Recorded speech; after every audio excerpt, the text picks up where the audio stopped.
Salut tout le monde! Avant de commencer la vidéo, je tiens à préciser que celle-ci sera en audio. En effet, moi je suis aveugle, donc c'est compliqué de me filmer. Là j'ai réussi, mais je vais pas rester dans cette position 20 ans. Donc du coup, je vous retrouve pour la vidéo en audio. J'espère que le contenu, lui, restera le même pour vous. Goodbye! Salut tout le monde! Très heureux de vous retrouver en ce début de mois de juin pour la nouvelle série assez courte, jusqu'au 29 juin, ça c'est pour celle-là. Pour cette série de vidéos-là, c'est jusqu'au 29 juin. La saison de Paris. Pour commencer, le premier épisode, ce sera donc sur le PSG. Deuxième épisode réservé déjà sur Bordeaux. Donc il reste trois équipes pour le 15, le 22 et le 29 si vous voulez. En sachant que je suis pas obligé de faire que les équipes de Ligue 1. Si vous voulez me demander le Real Madrid, le Barça, City, machin, je peux essayer aussi. Après, me demandez pas non plus le FC, je sais pas moi, le FC, une équipe russe ou une équipe danoise ou une équipe en 3e division ouzbek, tu vois, ça va être un peu compliqué, tu vois. Mais si vous avez un club, il y a pas de problème, je peux essayer. De toute façon, je vous dirai si j'accepte pas, que je connais pas, je m'aventurerai pas. Donc aujourd'hui, c'est le PSG qui nous intéresse. On va tout d'abord rappeler les statistiques du Paris Saint-Germain. D'ailleurs, en parlant de Paris, il y aura une vidéo qui va sortir pareil aussi sur Paris. On va commencer toutes les vidéos par Paris. Ce sera le 5 juin, donc dimanche prochain, par rapport au par rapport aux 5 pistes pour renforcer le mercato, donc cette fois de Paris. Et pareil, le 12, c'est déjà pris avec Lille, mais il reste le 19, le 26 et encore quelques autres emplacements jusqu'au début du championnat de Ligue 2. Alors du coup, par rapport à ce match, à cette saison du Paris Saint-Germain, on rappelle les statistiques. Le PSG a fini premier du classement avec 86 points. C'est un résultat assez pas mitigé, mais 86 points. On a déjà fait mieux, on a déjà fait du 96 points. C'était, je crois, 2016, je sais plus trop exactement, mais on avait déjà fait du 96 points. Donc ça, c'était pas mal. On a fini avec 4 défaites. Ça, c'est quand même... c'est pas trop, parce qu'on avait fini à 9 défaites la saison dernière, donc c'est pas trop.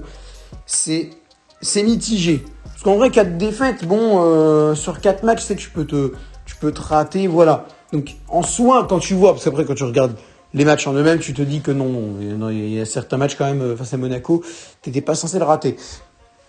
Donc, 4 défaites, il y a 8 matchs nuls, ça c'est un peu plus compliqué quand même. 8 matchs nuls, étant donné que Paris s'est souvent fait revenir au score. Les 4 défaites, c'est face à Rennes, face à Nice, face à Monaco et face à Rennes, Nice, Monaco. Et la dernière, je sais plus, je crois que c'était face à Lyon ou face à Lille. Enfin, je sais plus où c'est. Je sais plus où c'est la dernière défaite. Et pour les 8 matchs nuls, je vais pas tous vous les citer. Il y a eu Lorient, il y a eu Marseille, il y a eu beaucoup. Il y a eu beaucoup, clairement. Beaucoup trop. Et 26 victoires. Alors, 26 victoires, c'est assez drôle parce que c'est le nombre de victoires aussi de le champion d'Italie, l'AC Milan, et je crois du Real Madrid aussi. Donc ça, c'était assez drôle parce qu'on a le même nombre de victoires, de défaites et de matchs nuls que le Real Madrid et l'AC Milan. Je me demande s'il n'y a pas une autre équipe qui a fait ça aussi, City ou le Bayern, je sais plus, mais il y a une équipe qui a fait ça aussi. Mais je suis pas sûr. Ça, je crois qu'on est que 3, mais il y a moyen que si on me dit qu'il y en a un 4e, je serais pas surpris. Donc ça c'est assez drôle parce que c'est les mêmes en fait, c'est égalité totale dans les statistiques de performance. Ensuite, le Paris Saint-Germain a eu son meilleur buteur et son meilleur passeur dans la même personne. Il s'agit bien entendu du numéro 7 du PSG, Kylian Mbappé qui a prolongé son contrat jusqu'en 2025 très récemment avec le Paris Saint-Germain et qui prolonge donc de 3 ans de plus, qui passe de 2022 à 2025. Donc ça, on est ravis, clairement. Et Mbappé qui termine donc la saison avec, je crois, 27 buts, il me semble que c'est ça, ou 28 buts. Ouais, 28 buts. 28 buts et 17 passes décisives. 17 passes décisives, c'est énorme quand même. 28 buts, en vrai, c'est chaud, mais quand tu sais qu'il y a Lewandowski qui en a mis 41, voilà, c'est bien. Mais par contre, les 17 passes décisives, quand on sait que le meilleur buteur, le meilleur passeur de la dernière saison, je crois que c'était, je sais plus qui c'était, je crois que c'était Payet ou Di Maria, je crois, avec 12 passes décisives seulement. Enfin, 12, c'est déjà bien, mais quand tu vois que maintenant, il en est à 17, c'est très élevé quand même pour Mbappé. Il est suivi dans les meilleurs buteurs, il me semble, par Neymar avec 13 buts. Et au niveau des passes décisives, c'est possible que ce soit aussi Neymar. Je sais pas qui le suit au niveau des passes décisives. Mais en tout cas, je crois que le deuxième meilleur buteur, c'est Neymar. Ah, ça doit être Messi. Ça doit être Lionel Messi, le meilleur passeur derrière Mbappé. Quoi retenir de cette saison? Déjà, c'est un titre quand même assez controversé. J'en voudrais même pas à ceux qui disent que Paris ne mérite pas vraiment son titre. Bon, avec des arguments convaincants quand même. Juste en disant oui, mais Paris c'est nul, donc il mérite pas. Voilà, c'est tout. Ça non, évidemment. Mais avec des arguments recevables, je suis d'accord. Parce que quand tu regardes la saison, Paris a beaucoup galéré. Après la défaite face au Real Madrid, ça a été la débandade complète. Une totale désorganisation d'une manière mais stupide, avec les supporters qui se sont complètement détachés du club. Et en disant ça, je leur en veux même pas, hein, c'est totalement compréhensible. Face à Bordeaux, puis face à Monaco, c'était totalement nul, clairement, c'était nul. Il y a eu aussi de gros problèmes avec l'affaire Ander Herrera. On va pas reciter ce qui s'est passé. Le cas Mauro Icardi aussi complètement catastrophique avec Wanda Icardi et tous les problèmes. Et puis il y a eu aussi le cas Sergio Ramos et ses nombreuses blessures. Donc le PSG a eu toute la saison des problèmes de gestion de joueurs, des problèmes de résultats, des problèmes de mentalité, parce qu'il y a quand même pas mal de points qu'on prend dans les 10 dernières minutes, voire dans les arrêts de jeu, sans parler des points qu'on ne prend pas. Hein, on est quand même sur 28. On est quand même sur 28 points pas pris par le PSG. 28 en soi, 28 sur 114 de possible. Ça semble pas ouf, mais quand t'es Paris, ne pas prendre 28 points. Quand tu sais que dans les défaites, t'as quand même Monaco, Rennes, Nice, oui. Le quatrième, je me souviens plus du quatrième. Je ne me souviens plus. Il y a Monaco, il y a Rennes. Mais je crois que Nice, c'est 2 fois. Il me semble qu'on perd 2 fois contre Nice. Je crois qu'on perd 2 fois contre Nice cette saison. Donc, en fait, en soi, dans les clubs en soi, veut dire perdre contre Monaco, Rennes ou Nice. Je veux dire, on n'a pas perdu contre Bordeaux, Metz ou Troyes, quoi. Tu vois? Donc, ok. Mais le problème là, c'est que quand tu vois le match en lui-même, face à Monaco, je prends par exemple, la désolidarisation des joueurs, complètement démoralisés, complètement éclatés, il faut le dire en fait, complètement éclatés. T'avais rien. Donc clairement, ce genre de match, moi, ne me plaît pas du tout. Clairement, ce genre de match ne me plaît pas du tout. Cet état mental là ne me plaît pas non plus. Il y a eu de gros problèmes à Paris cette saison, même avant le match en mars face au Real Madrid, hein, même en phase de poule de Ligue des Champions. On a fini 2e avec 11 points. 11 points en soi, c'est pas mal.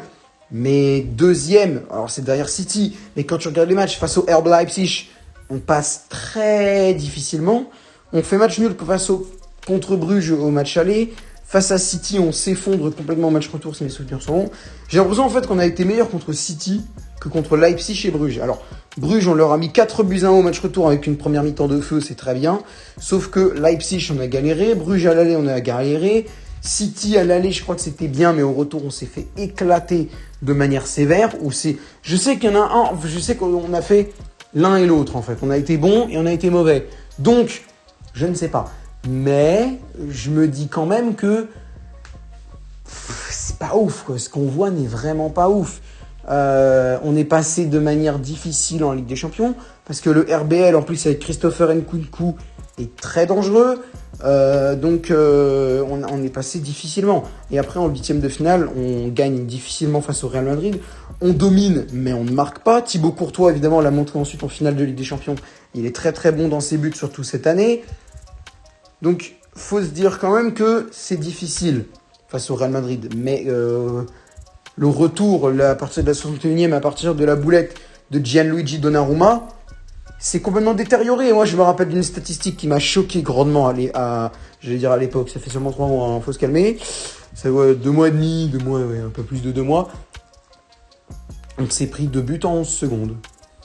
Oui. On s'est vraiment pris 2 buts en 11 secondes. Tu mets... Bam, le deuxième but de je sais plus qui, Benzema je crois, coup de sifflet, on prend le temps de se réorganiser, machin, retour balle au centre et tout, coup de sifflet et là, Les Parisiens ne sont pas au courant que le match a repris. Le Real Madrid récupère le ballon. La montée magnifique maintenant. Le ballon qui arrive dans la surface de réparation. C'est pour Karim Benzema. Et oui, le 3e but du Real Madrid en 11 secondes. Vous êtes sérieux? En 11 secondes, on s'est pris 2 buts comme des abrutis, comme des amateurs. Ça, je suis désolé, c'est pas normal. Voilà, attention, on a suffisamment, j'en ai fait suffisamment une vidéo, on a suffisamment parlé de ces problèmes de mental au PSG, l'ego, Nasser Al-Khelaifi, machin. Il y en a beaucoup qui sont fautifs, on le sait très bien. Leonardo, au revoir. Luis Campos, bonjour. Mauricio Pochettino, au revoir, normalement. Et alors, Zidane, Mota, Löw, Conceição, Conte ou Galtier, bonjour. Soit l'un, soit l'un, soit l'un, soit l'un, soit l'un, soit l'autre. On ne sait pas. Donc, il y a peut-être aussi Jardim qui commence à se rajouter dans le lot. Il y a aussi... il y a plein de monde, en fait. En fait, nous, il y a Guardiola. Et en fait, on convoite toute la Terre. C'est pas très compliqué. On convoite l'entièreté de la planète football. Il y avait Nagelsmann aussi, je crois, qui a été cité pour aller à Paris. Ça aurait été pas une mauvaise idée, forcément. Julian Nagelsmann. Donc, bon, on verra bien qui arrivera à Paris. Maintenant, avec le mercato, j'espère des changements. Je veux pas trop en parler parce que de toute façon, c'est pas vraiment le moment. On en reparlera dans les 5 pistes dimanche prochain.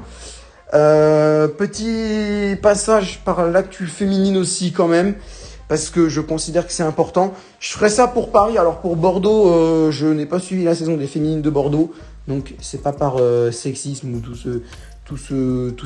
ces autres trucs débiles et stupides là. C'est juste que bon, Bordeaux, j'ai pas vraiment suivi leur saison. Tu m'aurais dit la saison de Guingamp féminine, j'aurais eu du mal parce que tu peux pas regarder tous les matchs en mode gratuit, mais à la limite, bon voilà. Mais la saison de Paris féminine, bon, elle a été entachée par les affaires avec Keira Amraoui, Aminata Diallo. Le problème qu'il y a eu, par contre, ils ont bien choisi leur moment, hein. Bravo les filles. Alors évidemment, c'est de l'humour, hein. Clairement, ils auraient bien aimé s'en passer. Mais genre, vous avez bien choisi votre moment quand même, hein. Vous embrouillez juste avant une demi-finale de Ligue des Champions. C'est vraiment une bonne idée, les gars, hein. Les filles, pardon. Non. Enfin, je m'adresse plutôt à Keira Amraoui. Je veux dire, choisis. Si tu veux faire chier le monde, pas de problème. Moi, j'adore faire chier le monde. Mais fais-le à un moment où ça n'emmerde... Enfin, si, parce que du coup, faut que ça emmerde les gens si ça veut faire chier le monde. Mais tu vois ce que je veux dire, quoi. Bon, il y a quand même des moments à choisir, quoi. Bon, bref. Donc, ouais, ça a été bien entaché par l'affaire Amraoui. Mais, quand même, demi-finale de Ligue des Champions, c'est très bien. Un bon quart de finale retour face au Bayern Munich, on s'est bien relevé après avoir pris un but, je crois, de Laura, je sais plus comment il s'appelle. Et c'est Ramona Bachmann qui nous a bien aidé. En demi-finale retour, dès l'entrée de Bachmann, je me suis dit, ça va envoyer du bois. Et j'avais raison, ça a envoyé du bois, mais c'était un petit peu trop tard. Donc du coup, au revoir. Mais je garde espoir. En vrai, c'est bien. Ce qu'on a vu est très bien. Et si, avec un bon mercato, peut-être une gardienne, parce que Barbora Votikova, c'est compliqué. Charlotte Vol, c'est compliqué. Constance Picot, elle a peut-être pas assez d'expérience, je sais pas, je la connais pas trop. Donc, recrutez-moi une gardienne, remplacez l'ancienne gardienne canadienne, je sais plus comment elle s'appelait, mais remplacez-la, s'il vous plaît. S'il vous plaît, remplacez-la. Non, parce que là, ça commence à devenir compliqué quand même. Donc, messieurs, dames, je pense que cette vidéo est à présent finie. On a suffisamment parlé du PSG. Si vous avez envie de rajouter quelque chose dans les commentaires, ce que je comprends et que j'accepte et que je demande, n'hésitez pas à mettre n'hésitez pas à mettre un petit avis dans les commentaires, c'est génial. C'est bien et c'est super pour le bac de français. J'ai passé mon oral de français hier. C'est génial. Non mais vraiment, c'est mon oral du bac, hein. L'oral blanc, hein, pas l'oral normal, parce que sinon j'aurais été en PLS dans mon lit. Mais l'oral blanc, je l'ai passé hier. Donc autant dire que là,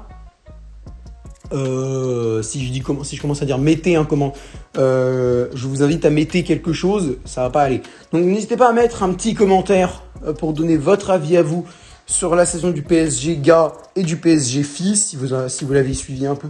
Moi perso, j'ai suivi que la Ligue des Champions et 1 ou 2 matchs et le PSG Isère en Coupe de France. Pas parce que j'aime pas regarder les filles, mais parce que c'est sur Canal+, à la demande, Foot+, Multisport, je sais pas quoi là. Donc non, moi j'ai Eurosport, ça me va très bien. Mais la Coupe de France féminine est dessus et la Coupe de France gars est dessus. Donc il y a moyen que je me regarde d'autres. Parce que maintenant que j'ai Eurosport, je vais pouvoir regarder certains matchs que je n'ai pas pu regarder avant. Donc je vais pouvoir regarder les filles de Guingamp, les filles de Paris l'année prochaine et tout et tout. Donc ça va être bien. Bref, sur ce, merci de m'avoir suivi. N'hésitez pas à mettre un petit commentaire. À mettre. Non mais bref, je préfère préciser au cas où. N'hésitez pas à liker aussi la vidéo si elle vous a plu, à la partager à vos amis supporters parisiens ou aux autres, supporters marseillais notamment, supporters madrilènes, pour que vous veniez bien vous foutre de notre gueule, parce que c'est vrai que notre saison a été très instable, et franchement ce serait bien mérité, avec des arguments recevables et un peu de respect. J'aimerais bien que vous ne disiez pas « Hey, bande de connards, vous avez raté votre saison, bande de stupid boys, va !» Bon là je répondrai pas, mais si vous dites bon en vrai Paris, ah non vous êtes un petit peu raté là les gars quand même. Là oui, on en discute, mais si vous dites non mais franchement vous avez un club de merde, oh là, non, non. Et n'hésitez pas aussi à vous abonner à la chaîne YouTube si elle vous plaît. Le contenu, il y aura des lives, il y aura des vidéos comme celle que vous êtes en train de regarder maintenant. À moins que ce ne soit qu'un rêve et que vous allez vous réveiller dans 5 minutes et vous apercevoir que vous avez bac blanc dans quelques secondes, eh bien du coup je vais vous laisser vous réveiller. Au revoir et revisez bien pour le bac.